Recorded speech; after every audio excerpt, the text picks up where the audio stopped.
Hello and welcome to our little stream here. Give me a few moments, guys, we will soon have it fixed up. Okay, seems like everything is good. So in the bottom left corner, playing for team DFgs, it is Mastermind, the Green Protoss. And in the top right, playing as the Red Zerg, for team Psionic Aftermath, it is Barbarossa. Let me just fix here a little bit in the settings, because... yeah. Okay. Let's have it a little bit better for you guys. So we have a PVZ in front of us. I gotta be honest with you guys, I am not a Zerg and I'm not a Protoss, I'm a Terran. But what I see here is a Forge from the Protoss player. And a Forge with a forward pylon only means one thing. Cannon rush. We have another probe here going the long way.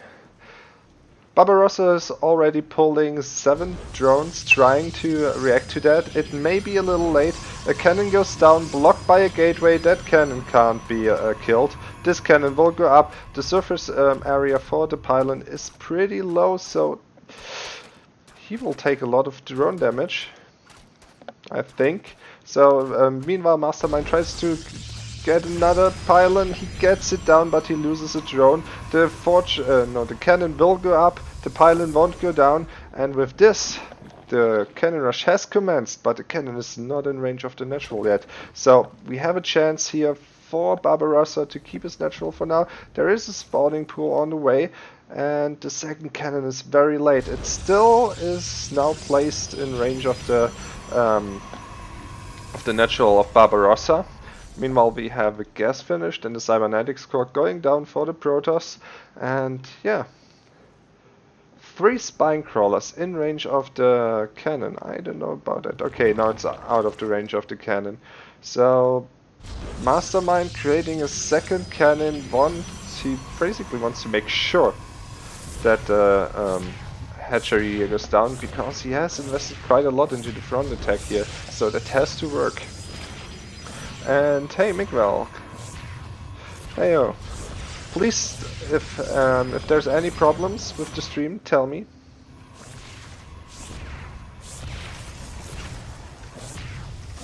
Any problems? Okay, sorry, had to write something here. So the spine crawlers are now unrooting and rooting again in front of the cannons. There are 4 cannons already, but yeah, it's only 1 pylon, and the pylon is focused down by the spine crawlers. The queen is helping, all the cannons go down, and that is GG. Barbarossa takes the game against Mastermind. And with this, we are waiting for the next map. And while you guys are waiting, I try to get the map score. Until then, see you soon.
just a little information for you guys out there.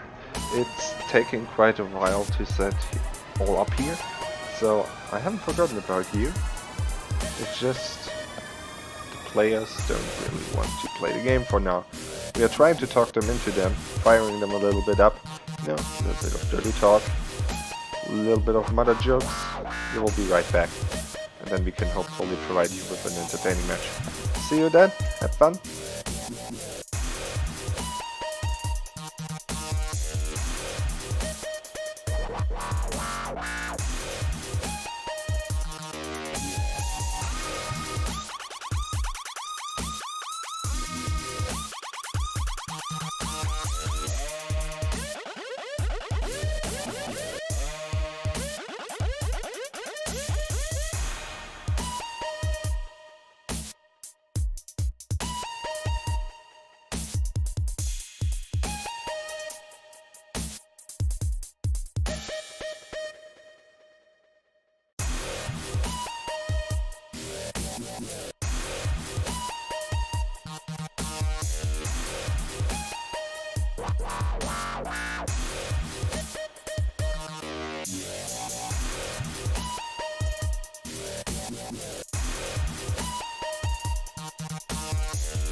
Okay guys, I can give you the info already that we are in fact in a lobby and that the players are slowly getting hyped up.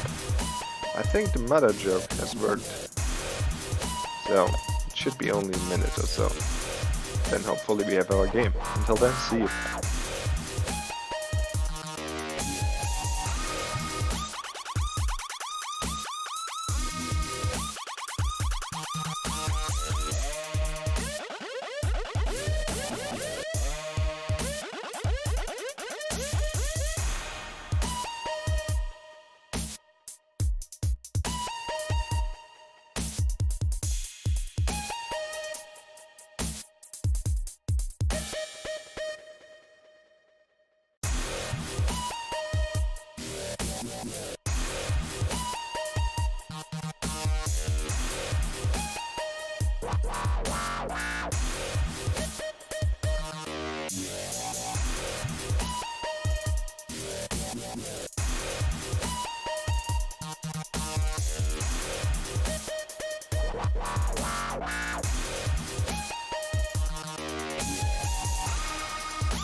Hey guys, I have a very nice thing for you to announce.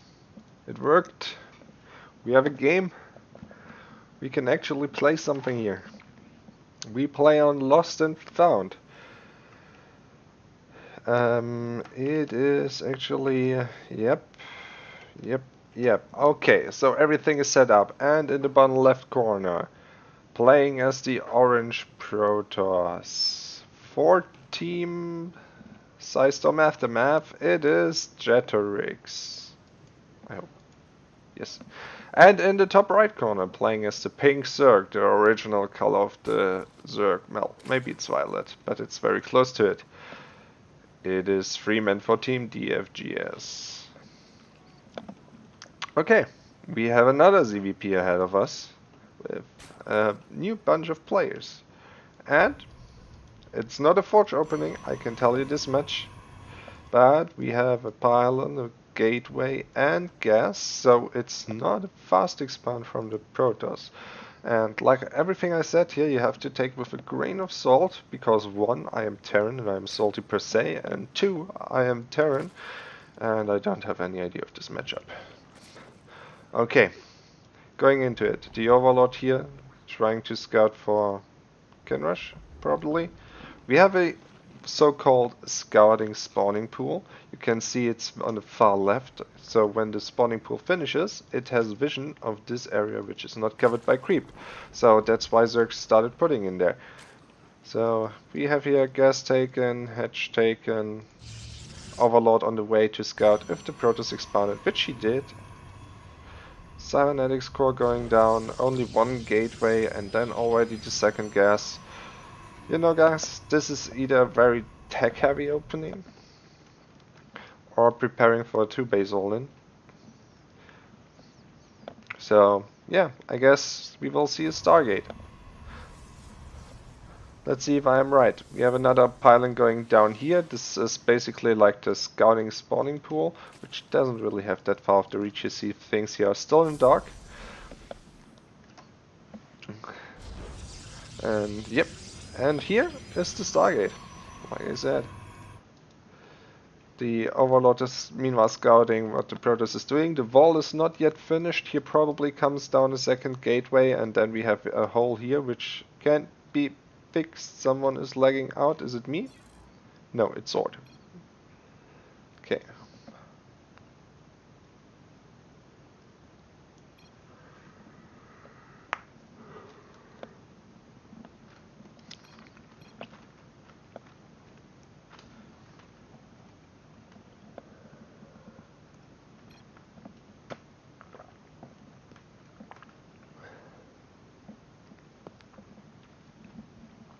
Okay, so the counter goes down. We have a Stargate opening. We have a third base taken for the Zerg, which means we have a pretty standard game here so far. The question now is, will it stay with one Stargate or will the Protoss go for the 2 Stargates?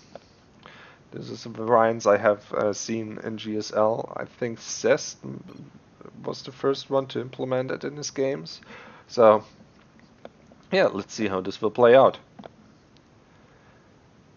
Come on, drop, drop, drop. Okay, and it continues. So we have loading speed, no queen in production in the main base, one queen production in the natural. That's interesting. I guess it's because he took a third base relatively early. Yeah, okay, Stargate. So the thing is, will it be fast Oracle or will it be a Phoenix to clear the map? Well, we will see. One of those 2 options. It won't be a Void Ray, I can tell you this much. And it's a fast Oracle. Okay. So hiding the Stargate, going for a fast Oracle, trying to make do damage with it. Otherwise it wouldn't be so fast. Here we have an Adept scouting. What does he scout? Yep, he's cancelling the shade in the last possible moment. Keep not taking hull damage, only shield damage. And he sees, yep, tries to get a scout at the main base. Will he gonna get in? Yep, he will get in. He's trying to get at least a probe kill. Yep, he gets 1 probe and that's gonna be enough. That will go down without further ado. We have 2 more adepts in his base, but the wall here is not finished. And it's 1 oracle. Ooh, this looks like a supply block. Yeah, and the Phoenix afterwards. Okay, so it will stay at 1 oracle for now. Just 1 oracle trying to do a little bit of harass. Here we have another pylon and 2 more gateways, now finally finishing off that wall. So this adept here in the front was pretty important for scouting and all in, otherwise he would have closed that wall here much sooner. So now we have 2 base versus 3 base, we have a stuff going down. The Oracle is trying to get some kills, didn't get anything, even takes a lot of hull damage, down to 40 HP. 4 links trying to take a run by, it's not happening. The Phoenix meanwhile kills the Overlord here. So the Zerg for now is pretty much deprived out of map control except for the creep spread. That's basically the realm the Zerg is controlling for now. Everything else, not so much. Okay. So the links here are scouted, which the links also worked as a scout for the third base. So the Zerg can now assume, or Freeman can now assume that Jeterex is taking his third base. The Oracle here chilling, seeing the links, and oh, that's interesting. We have glaive speed. Will we see an Adept all in? Like I said, not really too knowledgeable of that matchup, but I see a lot of Adepts here. Already 6 Adepts and an Oracle. That could already be a big tell for Freeman. Seeing so many Adepts, he's going for the lair. Meanwhile, +1 melee upgrades for the Zerglings. And 2 Robos going down. Okay, maybe this is not an Adept all-in. It seems I was horribly wrong. So saturation of main base and second base is done, so the third base, it's good that it's going down right now. Meanwhile, the Zerg also has saturated pretty much his bases, not as cleanly as the Protoss. We have the Adepts now with the glaives done, going to the other side of the map, so it seems it's not an all-in, but just timing attack, trying to do a ton of damage. And meanwhile, going for 2 Robos behind that and transitioning into the mid game. So, and we see Freeman was not prepared for it. He has a few links, he's morphing in Banelings now, and the Adepts meanwhile cancel the Shade. And do they try Adepts trying to take down a hatchery? That's interesting. I mean, they might get the hatchery, but that's losing the Adepts for that. The Oracle is trying to help out versus the Banelings, but it's not enough. And oh, the Adepts are not spread. The Banelings will take that down. Meanwhile, 6 drones are going down behind that. So, but the fourth base was established for Freeman during that attack. So, yeah, it's 3 base versus 3 base again, which is not nice for the Zerg. He wants to have a base more than his opponent, so he's retaking his fourth as soon as possible, especially since lava production means more units. Okay, meanwhile, Protoss is, Jeterex is transitioning into charge lots with Immortals and Sentries. And that is probably just the next stage of this game. Next part is building a forge that he can finally go into upgrades, because he's right now at 0 upgrades, only glaives and charge will be done. And yeah, storm and +1 will be the next step of the process. You can see here there's a little zealot in here, but no shield battery for the natural. So that's a weak point we have to consider in the future. So we have a Phoenix hallucination scouting. Jeterex did see the Hydralisk den, which is not a surprise. It's Roaches would have been more of a surprise, or Mutas. So Baneling speed, the links are running by. The fourth base has to be cancelled here.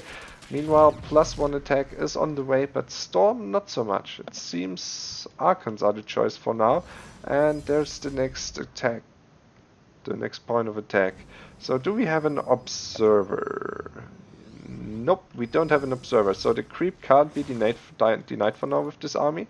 There's a link run by trying to take down a fourth base, which isn't there. The fourth gets evacuated because Freeman doesn't have the units to contend that army for now. He's trying to transfuse the hatchery, but it goes down.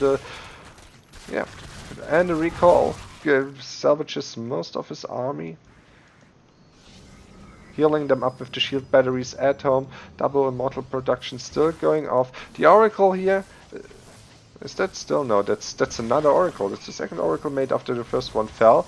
Trying to take down the links. Freeman lets it happen, and he decides that it's now time for a counterattack after muscular augments of the Hydra then finishes. Meanwhile, he builds a spire behind that.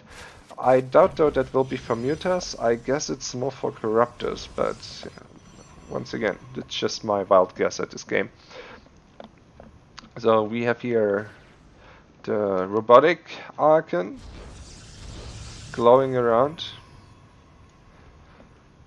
Okay, so we have a white arc here. The Banelings are probably trying to do a run by, but this is walled off pretty tightly. so I don't see anything going through there, especially since there's an Ark and 2 Immortals and a Zealot. That's a lot of Banelings you need to destroy that. So but those Banelings splash on a little bit of the Zealots here. There's a Storm going down on the Hydras. They are not splitting, they are still standing in the Storm. Oh, that's a ton of damage. Meanwhile, the Banelings get in and take down 24 workers. Ouch. Seems... Oh yeah, there was a hole here. Do you see that, guys? I'm sorry that you didn't see it live, but those cannons were still morphing in, so he shifted the Banelings around here while the Immortals were standing here, and he could take down all that supply. Ouch, I didn't think that would happen, but yeah, that was not as tightly sealed as I thought it would be. So this triggers Jeterix to do a counterattack. He needs to do some economic damage. He took a good fight, but he lost a lot of probes, so somehow he needs to compensate for that. Takes another hedge down, has a little Zealot run by which takes down the Queen, but that's about it. And another 4th base already done. Oh god, the High Templars are in the back of this army. Will Jeterix react? Yep, there's a storm coming down, but it's only one storm. These Templars are being sniped, so that means no AoE in this army, and there's only Immortals left. Now there's our Zealots and Archons going in with that. There's also Phoenix not doing anything. The Archon is going down. The Banelings are trying to kill the Immortals, but yeah, that's it for now. Meanwhile, oh, there are still army units here. Back for Jeterix, yeah. Those Immortals and those Vicious Zealots, they will die a glorious death fighting for Ire, but it's not enough. 9 drones have been killed during all of that. The supply is pretty even. Surprisingly, Jeterix used this time to catch up in probes. He's now even ahead, 6, so while he took a lot of damage to his army, his economy is now back into game, and it's still 4 base versus 4 base. The upgrades are also just out of 1 forge, so we have +1 finished. He's behind in upgrades versus the Zerg, and here we have an attack. Lings and Hydras, not really that much of Banelings, so that attack has to be cancelled. Freeman has to go back. And I was wrong. There are mutas. He used the Spire to make mutas. So now we have a little Zealot run by trying to take down a hedge which isn't here, but it was already shift queued to the next hatchery, so they would have found damage either way.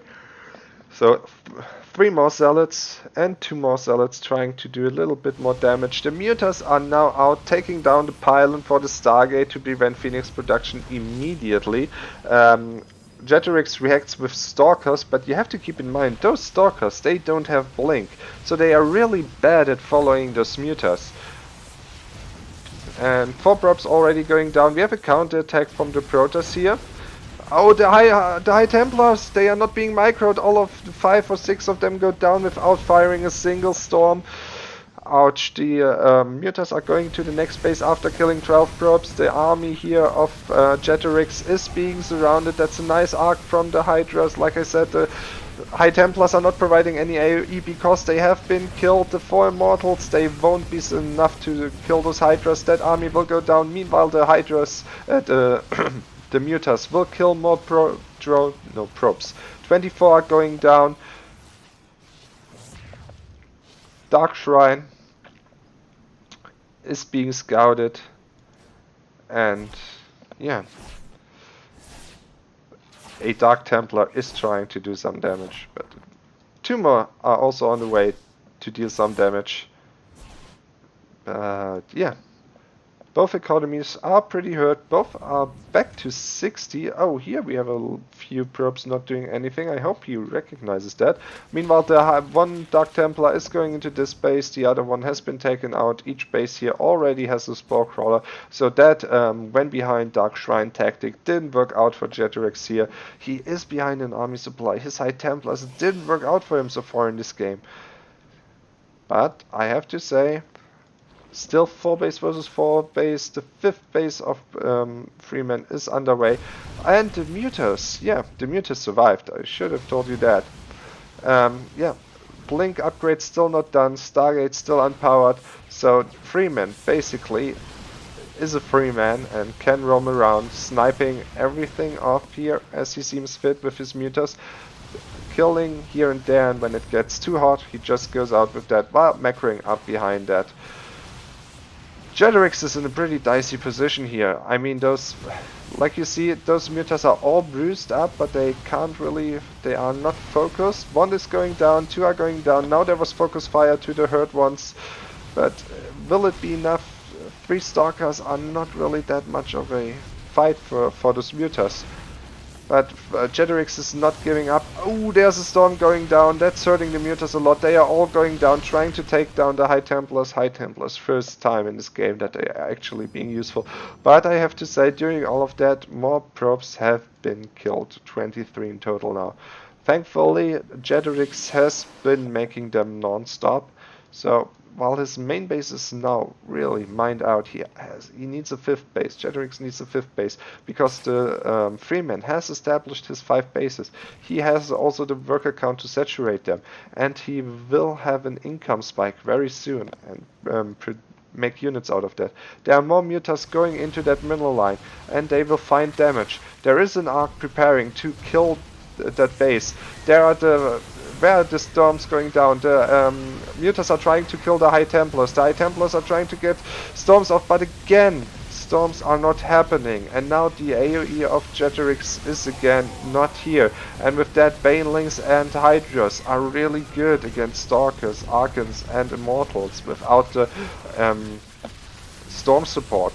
This base will be sniped, and like I said, this time it's crucial. And there's the GG. Freeman will take this game. And there's a 2-1 lead for DFgs. And with that, guys, I'll try to find water for my mouth because I feel a little bit like in a desert. And I hope you had fun with the 16-minute game, and I will see you in the next map.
The lobby is slowly going to happen, guys.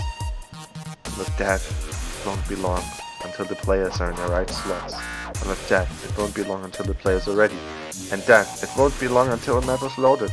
And then, it won't be long until we have a good luck, have fun. Until then, I see.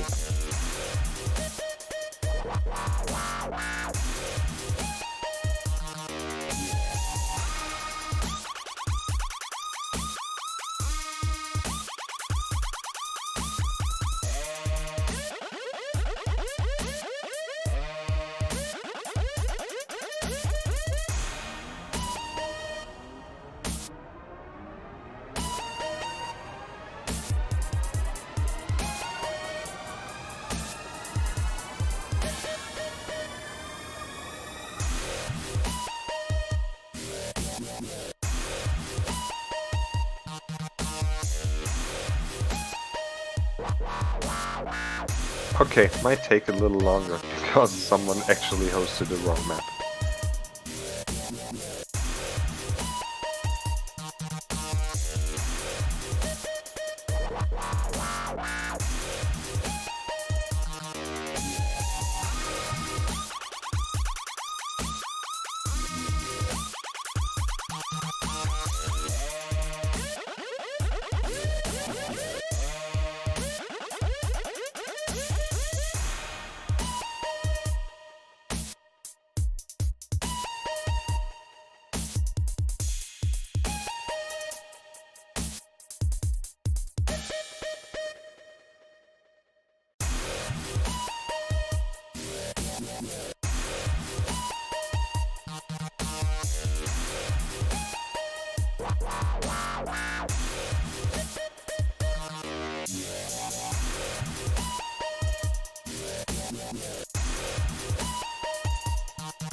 is ready. We are only waiting for the starting button, so stay tuned. You heard it here first on PsiX F1.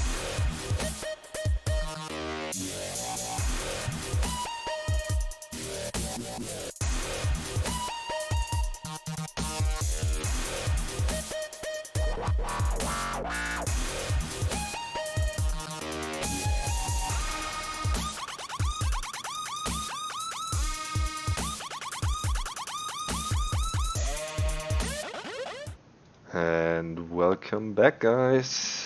We have our fourth match of the day. It will be on Meme Catcher Ladder Edition. It will be a Coda versus Jin.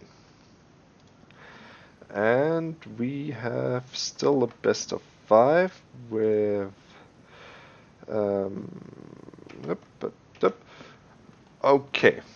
In the bottom right corner, playing as the Red Zerg for Team DFgs, it is Coda. And in the top left corner, playing as the Blue Terran, playing for the blue team with the blue flame, playing for Psionic Aftermath, it is Jin. Jins are also mostly blue of the time, right? Right, guys? Okay. So we have finally a matchup where I can tell you people what's happening. Amazing, right? Okay. So we have a barracks first for this guy here. We have a hedge first for this guy here. So both of them are going into macro game, and while I say that, somebody's lagging out again, and it's Sword.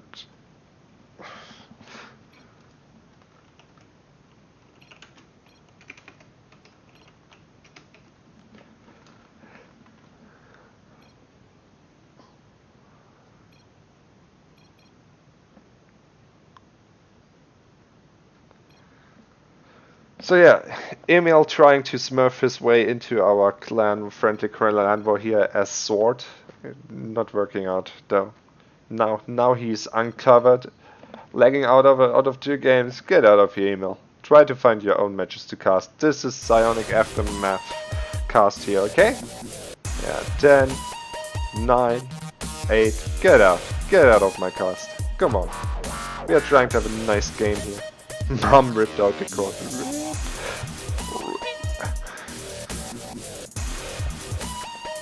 Okay, the Sword has left the game, and with that continues. So we have an Overlord heading straight for the Terran natural. We have an Overlord staying here, so Dakota doesn't really seem to be afraid of proxy Rex, to be fair. So now we have the gas and spawning pool going down. The Terran will build a Reaper, an Orbital Command, and a natural CC, and then probably a second Rex. It depends. Depends on what we see, but that's normally how the way goes. You could also go for a Marine instead of Reactor and then going for 1-1-1.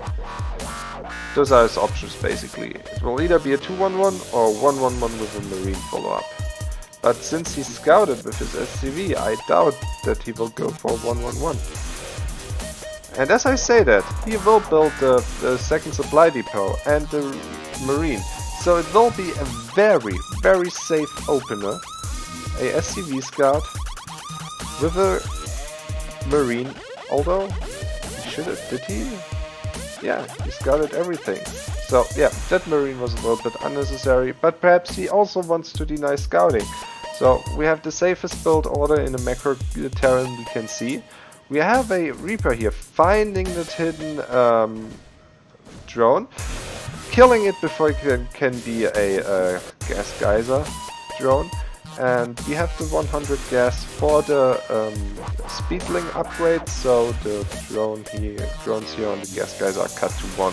Some Zerg players also go to 0 drones for the time being, until they decide to take gases again. But yeah, that's how we stand here so far. So we have the 2 gas geysers up, we have the 1-1-1 coming in, there will be Hellions coming out of that factory. The Zerg Overlord is in a position where it can't really be sniped. The Reaper is checking if that third will be taken or not. He is focused with the Queen, can't deny the third base for a little longer. And the Reaper tags, that's why I call the initial 4 to 6 Zerglings. They have been paid, they have done their job, preventing the Reaper to get any damage done in the main and natural. And with that, we are heading into a pretty normal game. The Reaper goes back, waits for the Hellions to catch up. You can already move out with 2 Hellions and 1 Reaper, but I think Jin will take the safe route and move out with 4 Hellions and 1 Reaper. So the Marine is, again... Overlay? Oh, thank you guys. Somehow the overlay changed. Don't know why that happened. Thanks for... these guys. Somehow changed.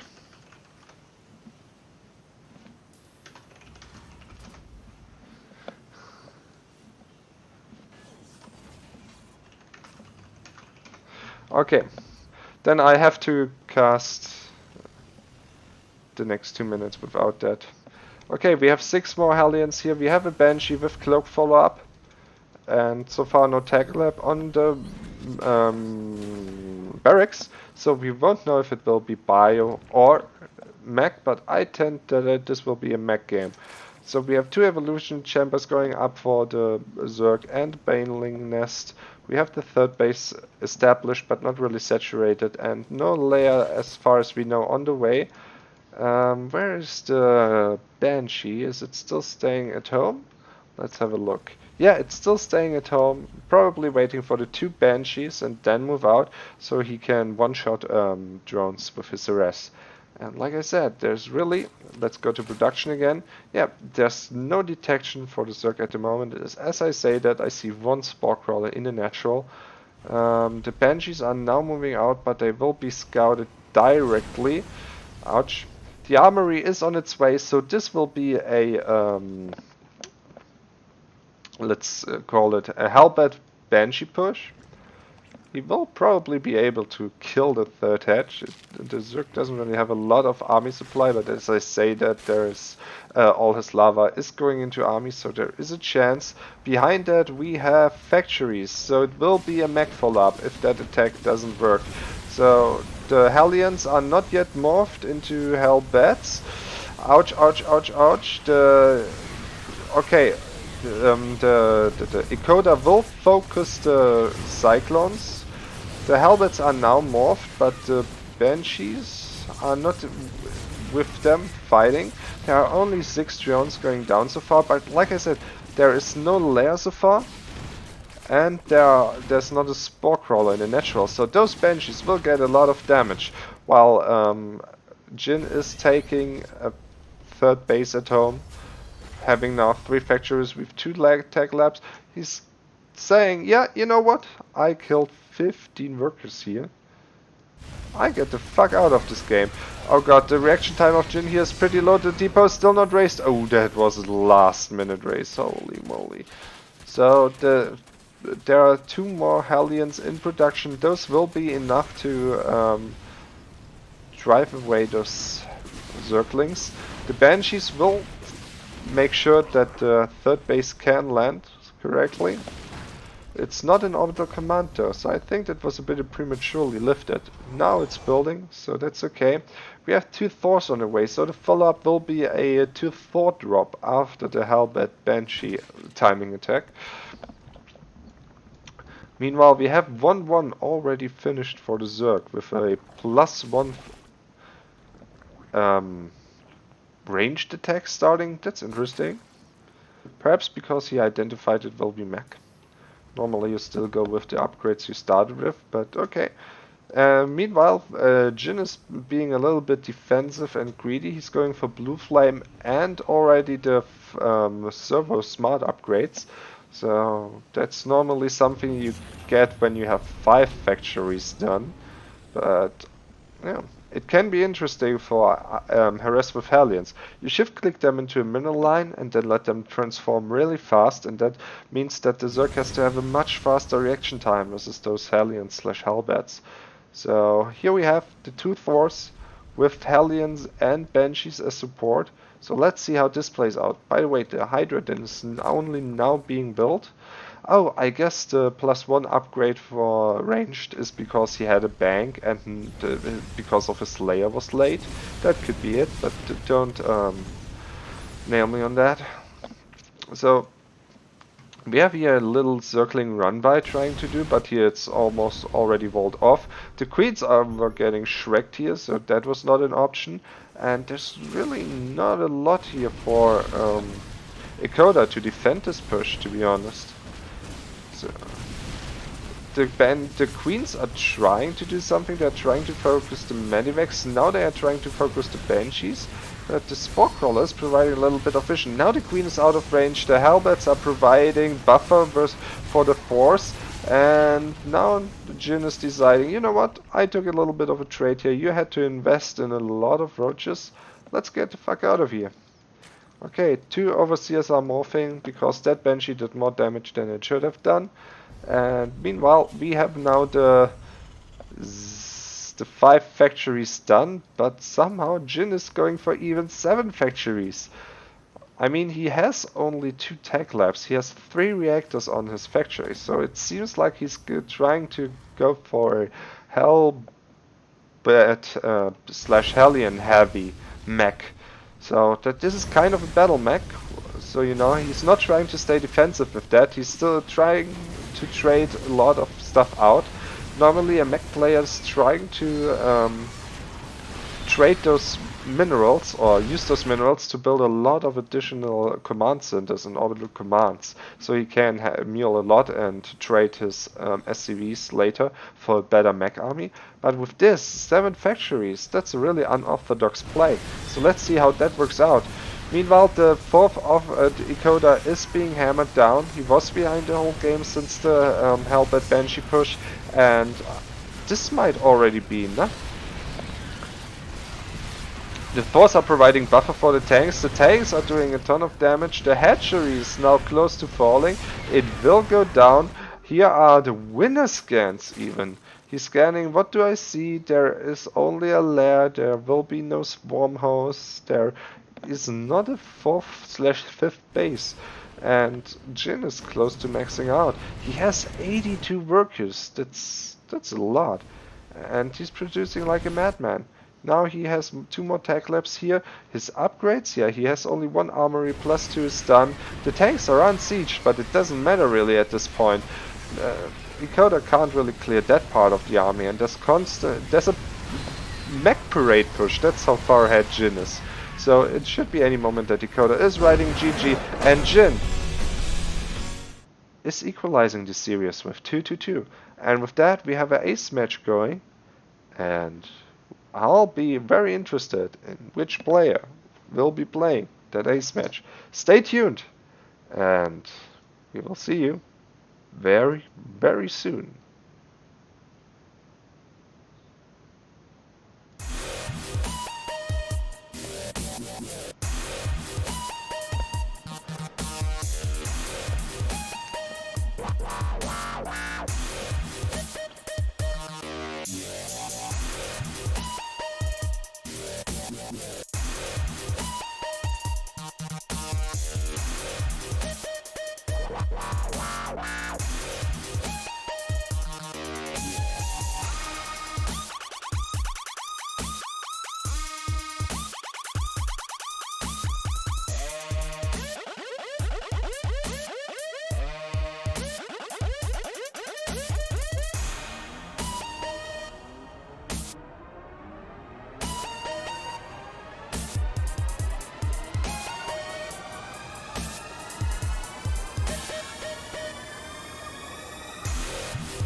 Okay guys, I'm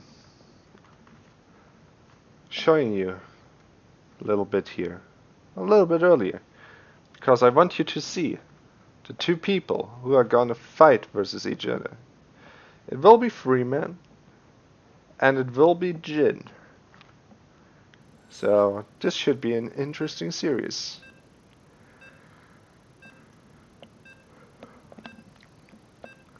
And with that, let's go into the game.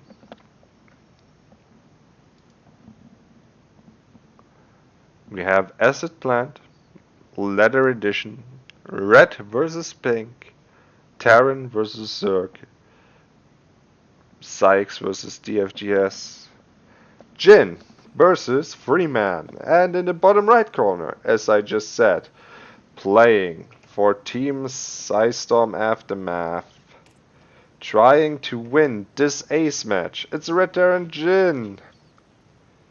And in the top left corner, playing for Team DFgs, already getting one win for them, putting them on the verge of winning. It's the Pink Zerg Freeman. Guys, I see a lot of drones. No gas, no nothing. Just a second Overlord. Scouting for proxy Rexes. Meanwhile, we have Rex first with a scout. We have a natural taken. And I think we will have the same opening. What do I mean with same opening? Jin will build his Reaper, he will build his his Rex first command center, he will build another Marine and going into that 1-1-1 again, because everything is looking the same. He will scout this natural, it will be roughly at half health when that SCV arrives, which means he will turn around with that SCV if he's, and he's turning around. Because he knows if that is at half health when the SCV arrives, it will be a hatchery first, and therefore he doesn't need to fear early lings. Meanwhile, we have Freeman already sneaking out a drone. And it might be a very, very fast third. So we see a queen. We see someone lagging out. Ah.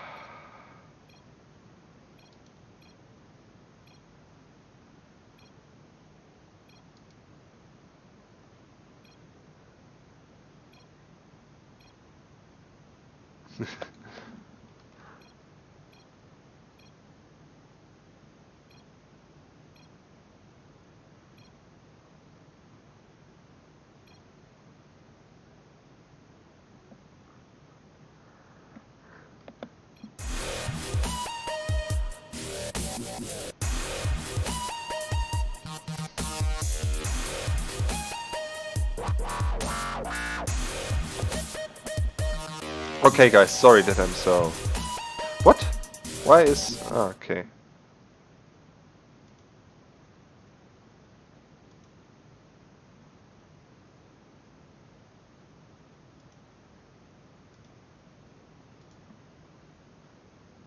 Okay, the game is continuing.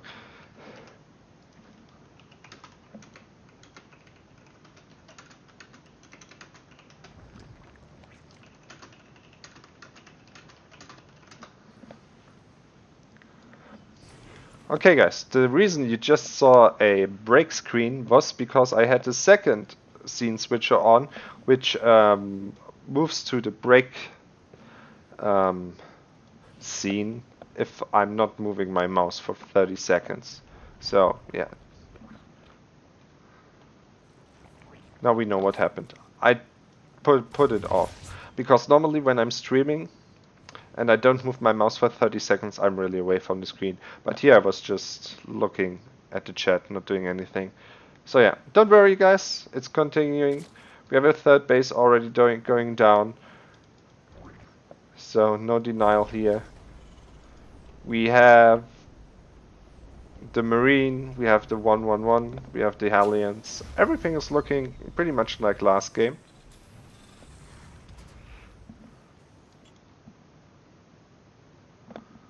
So yeah, let's continue. Only one drone in the gas, very economic opening. The Lynx here are staying in the base, waiting for stuff to get done. The Reaper gets back home.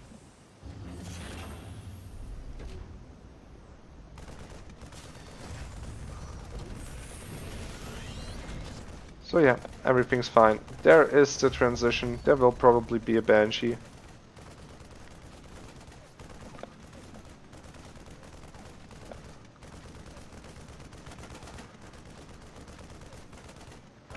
And yeah, Overlord going down.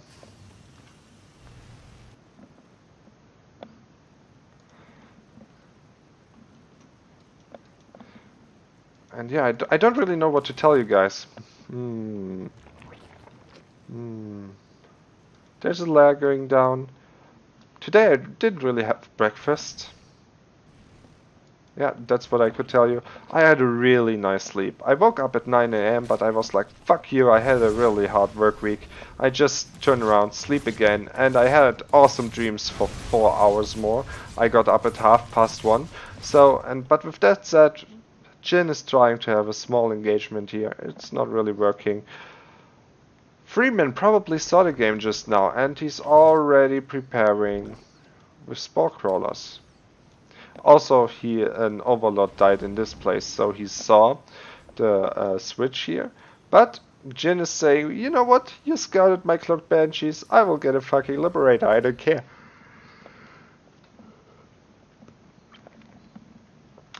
So, the Viking, meanwhile, is trying to take care of that Overlord. Will he die for that Overlord? Yes, he will. No! Oh my god, that was that was the worst turnaround. Top 10 anime betrayals. God damn it, Viking. You could have killed that Overlord.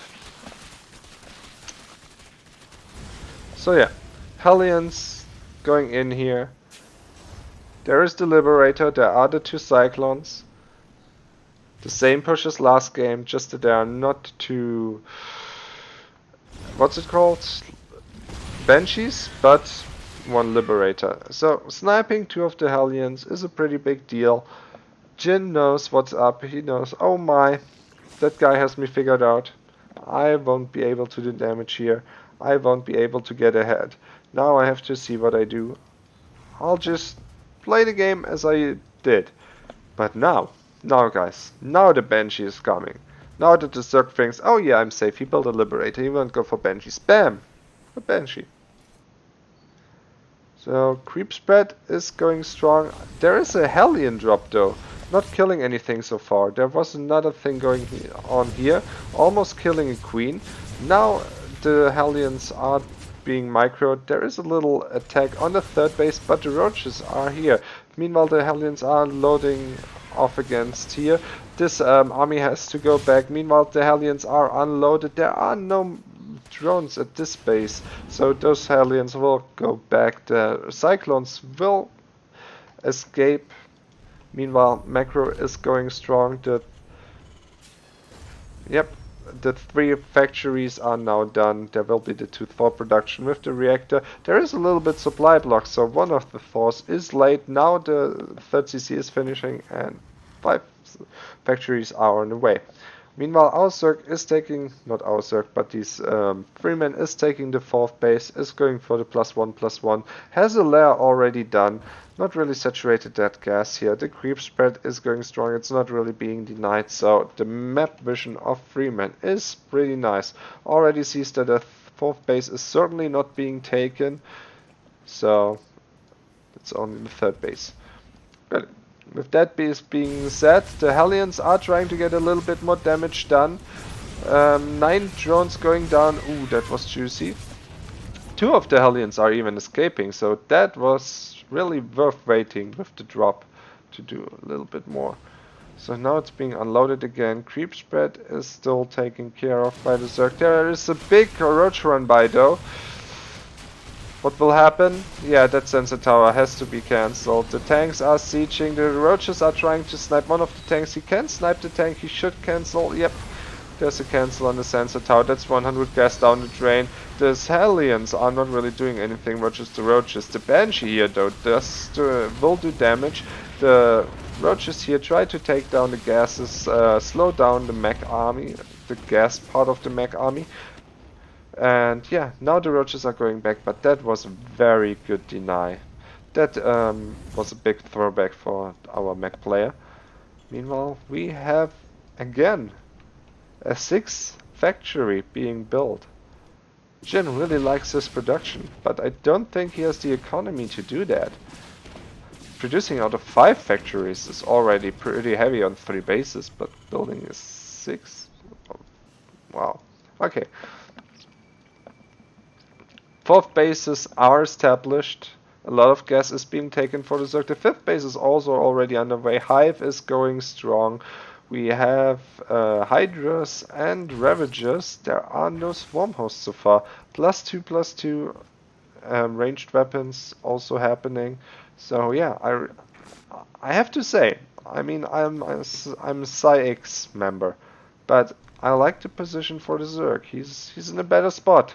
That said, Mech Terran has always the chance to turtle to a very good army, value-wise, and then just ruffle stomp the opponent. So we will see how Freeman will handle this situation. Because with his low cost, or not low cost, but low tech units, Ravagers, Lings, and Hydras, it's not really what you want versus a mech player, but it's okay if you trade constantly. So here we have a little bit of creep denial, finally, because if you look at the Zerg vision, that's just, oh my god, that's the wet dream of every Terran, let me tell you that. So yeah, Hydra's going forward. Ooh, the tank line is going really strong, yeah, and Ravagers are 3 supply and not really that cheap, so that was quite costly for the Zerg. Talking about the Zerg, Freeman has a lot of minerals, but not a lot of gas. He's already building Vipers, going for the +3/+3. Meanwhile, Jin is trying desperately to take his base, slowly sieging forward, making sure not to overstep his boundaries. He's already pretty short on what to do. And like I said, I don't really want to say turtle, but he was sure enough to get an army, which value-wise is really good. And now he's even ahead in supply. I just want to say, +2 just finished for our Terran, so he is massively behind in upgrades. We have to think of that going for the next stages. And meanwhile, I like that our Freeman is going for the 5 bases, but he should take the gas. He should saturate the gases. Take a 6 base. He needs a lot of gas and he has a lot of minerals. So yeah, he needs to change the drones. The drone saturation. So meanwhile, we have our 6 factories, 4 tech labs and 2 reactors this time. We have 2 starports. We have the fusion core, 2 starports, one of them with a tech lab. So we will be seeing ranged liberators. That will be a thing in this game. And yeah, double spire now starting. That will probably mean brutal lords and double upgrades at some point. 4 Vipers can wreck a mech Terran pretty hard if used correctly. But one of them is going down, the second one is going down, the third one is going down, all of them are going down, so... But most of the army of Jin is across the map, so this army, this condensed army of Freeman is doing a lot of work here, and those Vikings are not really that good against +2/+2 Zerg units. And this base of Jin is going down. He's losing 20 workers, probably. No, yeah, GG. And the friendly clan war is over. DFgs takes it 3-2 over Psystorm. Congratulations, guys. This was an interesting match, and free mind, played it very intelligently against what he saw from Jin in the last game. GG guys, I hope you enjoyed the stream. Please follow this channel for more awesome content from Psionic Aftermath. And yeah, I guess I will see you next time. Have a nice weekend. Enjoy the evening. And yeah, that's it from my side. Goodbye guys.